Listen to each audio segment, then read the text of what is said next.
Kamusta, Gemini? Welcome to Like a Tarot. Alamin natin kung anong situation o kaganapan ang nangyayari sa mga ilang Gemini. Nakakaramdam ang ilan ng pagkainip o pagkalito sa situation na kinasasangkutan. Para maging aware ka kung ano ang dapat gawin, simulan na natin.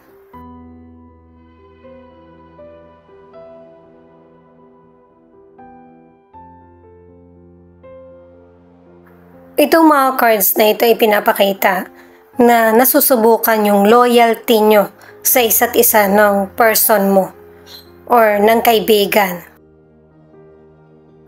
Lalo na't pinapakita sa cards na malaki yung tiwala mo sa person na ito na hindi kanya bibiguin.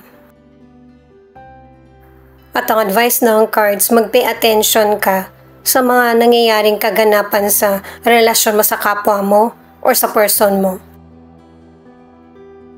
Para hindi maging negatibo ang resulta or hindi na lumala pa yung situation. Huwag kang matakot sa magiging resulta.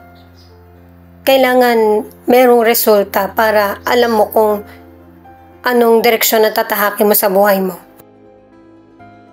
At itong sitwasyon na to ay hindi na makagulo pa sa next chapter na gagawin mo sa buhay mo. Alamin naman natin yung message ng person mo or feelings niya na pwede rin ipakita kung ano yung feelings mo. Desisyon or naiisip.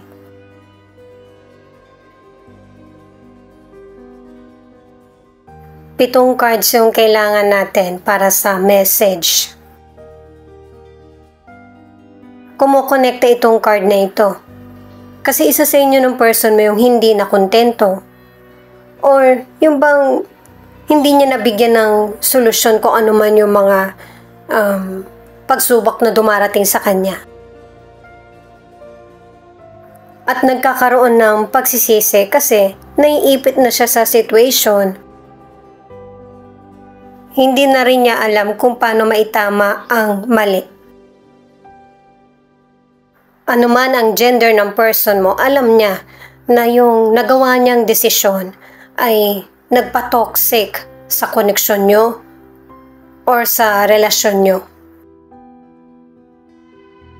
Maaari na may ilang Gemini na sinukuan mo na itong person na ito. Kumbaga ayaw mo na magstay sa negative, kaya hindi makahanap itong person mo ng tulad mo. Ngayon niya na nare-realize ang lahat. Hindi niya gustong mag-let go sa natapos nyo na relationship kung ito na yung tingin mo. Sumisingit yung third person na hindi niya talaga kayang makuha yung person mo, yung pagmamahal. Kasi nasa sa iyo, ikaw yung mahal ng person mo. Nabaliktad na yung situation, siya na yung nakakaranas ng pagkalito or pangamba. Yun talaga guys, third party ang naging problema sa inyo ng person mo sa relationship nyo. Merong pagsisisi dito guys, kaya sinabi na nagsosorry siya sa mga pagkukulang niya. Maaari din na ang ilang Gemini naka-move on ka na sa toxic na situation. Paalala para sa mga bagong viewers na ang reading na ito ay timeless reading. General reading, ano man ang edad mo or gender mo, kunin mo lang kung ano yung akma sa sitwasyon mo. At saka ikaw na rin magpalit kung si person mo ba ito or ikaw. At ito ang start ng 1 week reading mo. Ten of Cups, the Wheel of Fortune, Justice. Itong mga cards na ito ay very positive kasi yung family nyo or yung connection mo sa kaibigan mo, sa kapwa mo ay masaya, payapa. Kasi meron namang mga taong totoo sa iyo. Yun yung nagiging kakoneksyon mo. At saka kaya sinuswerte ka sa buhay mo, sa karir mo, sa negosyo mo, or sa love. Kasi ito yung deserve mo. At saka nakahandang ibigay sa iyo ng universe. Marami pang golden opportunity na darating. Lalo na kung tama or nasa mabuti ang hangarin mo. Sa trabaho naman, ang ilan sa inyo, ikaw yung pinaka-importante sa trabaho nyo. Pwedeng dahil sa ikaw yung pinaka-maasahan or ikaw yung boss. Kung ang ilan sa inyo gusto mo na magpalit ng trabaho mo, magandang pagkakataon ito. Or kung gusto mong dagdagan yung negosyo mo. Pero ang paalala ng mga cards, kahit na sinuswerte ka, kailangan ng work-life balance. Kasi kapag hindi balanse, ang magiging problema ay yung sa family mo, sa person mo, sa sarili, or sa kalusugan.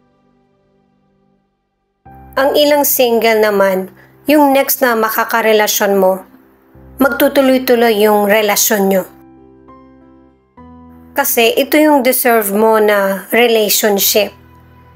Marami ka nang tiniis or grabe yung napagdaanan mo sa nakaraan. Para naman sa ilan na nasa relationship ay magtatagal ang relasyon nyo ng person mo. May mga problema kayong pinagdaraanan ng person mo pero naayos nyo naman ito. Sinisikap nyo ring balansehin yung relationship nyo kung alam nyo nagkukulang kayo sa oras. At saka sa mga cards, single ka man or nasa relationship, pareho kayo ng goal ng person mo sa relasyon or patungkol sa buhay. 9 of Wands in reverse, Queen of Cups, 8 of Wands. Sa mga cards na ito, merong person na hindi mo nakakasundo, hindi nakakarating sa kanya. Yung mabuting intention mo or magandang komento. Maaari din na ang ilang Gemini, meron kang gustong tulungan pero hindi makarating sa kanya. Or yung person ang lumalayo sa iyo. Kaya nagkakaroon ng kaguluhan or pagkalito. Pero wag mong hayaan na hindi mo makontrol ang sarili mo. At saka maging open ka rin sa mga pagbabagong nagaganap. Ang ilan sa inyo sa financial, nagkakaroon ka ng mahirap na sitwasyon sa negosyo o kaya investment. At kapag ganito yung situation, hindi umaayon sa iyo, maging kalma at saka magkaroon ng plano. Dalawang cards na kasi ang nagsasabi nito na hindi maganda yung takbo ng financial mo. Pero itong tatlong cards din na ito ang nagsasabi na maibabalik mo rin kung ano yung nawala sa iyo. Magiging pabor din sa iyo yung kapalaran sa money. Pinapaalalahanan ka na maging lesson sa iyo yung mga naging dahilan kung bakit nagkakaroon ng mahirap na sitwasyon sa financial.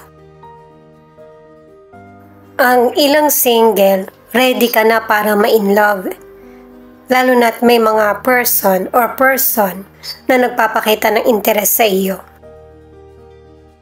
Ready ka man or hindi, yung feelings mo ang magiging guide mo kung gusto mo pang long-term na relasyon or hindi. Kasi patuloy na magkakaroon ka pa rin ng susunod na makakarelasyon. Ang ilan naman sa relationship, kahit na nagkakaroon ng trials ang relasyon nyo ng person mo, ay pinapaalalahanan ka na huwag kang padala sa emosyon mo hanggat maaari. Para sa ilan, iwasan yung magdesisyon mag-isa para makaiwas sa misunderstanding kasi yung relationship nyo ay may pag-asa. The Hierophant, 7 of Pentacles, 5 of Pentacles. Pinapahiwatig ng mga cards na kinakailangan ng patience sa anumang sitwasyon na kinakaharap mo.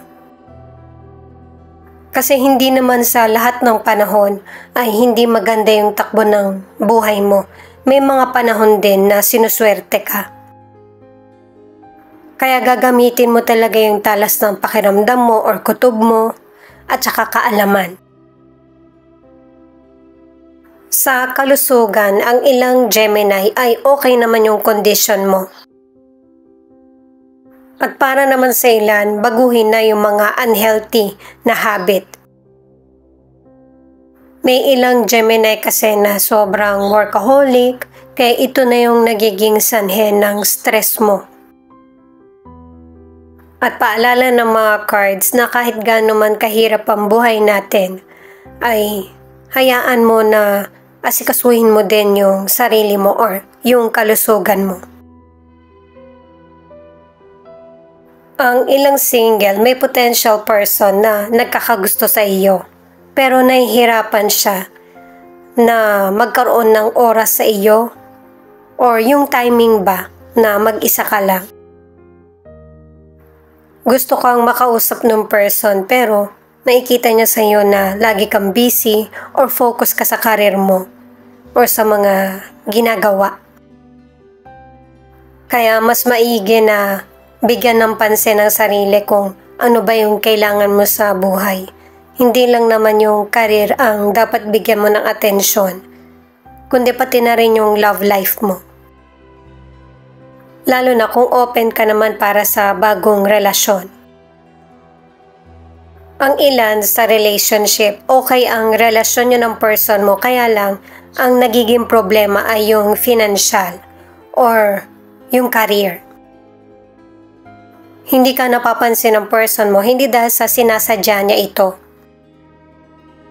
Kundi mas inuuna ng person mo yung pangangailangan nyo. Kung magpapakasal man kayo, magde-date, or para sa binuong family. Itong additional card na 5 of Swords, itong pag-walk away mo sa situation or sa person, ito yung paraan mo ng paglaban sa nangyayari sa buhay mo. Kasi alam mo na walang pinatutunguhan yung pinag-uusapan nyo ng person. Kaya lumalaban ka ng mas tahimik at yung may pagpaplano. Dahil sa may ilan na nai-stress ka na rin sa problema na ito. Itong 3 of Cups naman ay may mga magandang kaganapan na nangyayari sa buhay mo na isineselebrate mo kasama yung loved ones or person mo. Kasi yung mga nasimulan mo, may magandang development, kumbaga nag-grow. At ito rin yung time na nakakapag-relax ka sa buhay mo pagkatapos ng pagfo-focus sa career or negosyo. Itong Queen of Swords naman na nagsasabi na sa pagdistansya mo sa mga negative na person or situation, mas nagkakaroon ng clarity kung anong kailangan na solusyon sa problem or situation na kinakaharap. Sa career man o kaya sa negosyo. May mga ilang Gemini kasi na ito yung prioridad mo, yung umunlad ka.